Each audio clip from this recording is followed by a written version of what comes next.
our kitchen, and I'll show you what's in the cupboard so you can find your way around.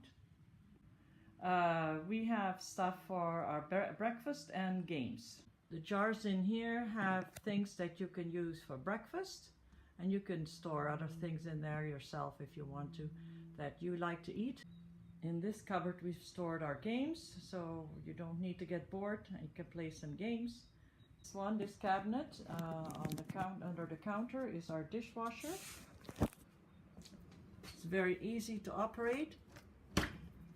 It has all the buttons on the inside, and you push the lever on the left with the blue line, and then you choose what program you like.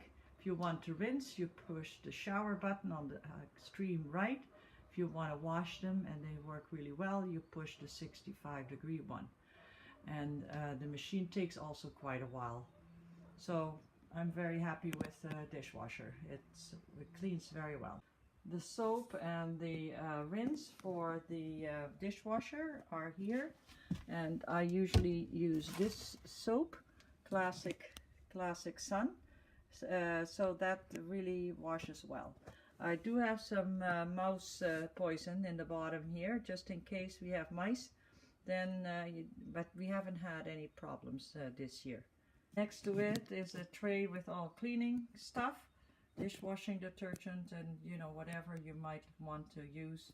Go ahead, don't buy any more. Just refill if it's empty. Next is to the cabinets under the sink is our regular fridge, which is small and usually packed with stuff. So I'll leave all those small jars in there, and you can use it because they never get used up completely with one visit.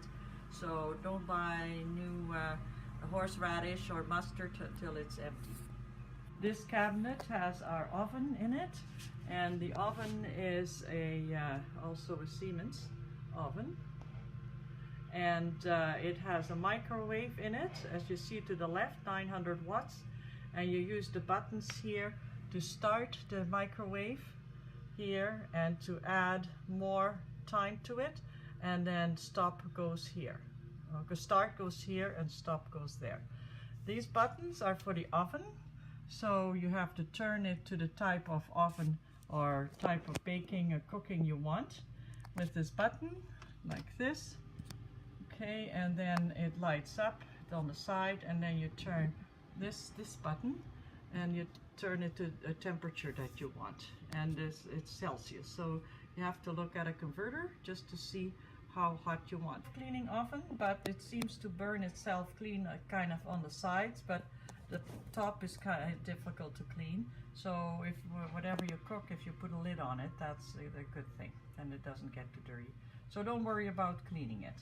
Often we have a storage cabinet, and I usually store things in trays, so otherwise you can't tell what you've got in the cupboard. So you can pull the whole tray out and look with what you want to use for cooking.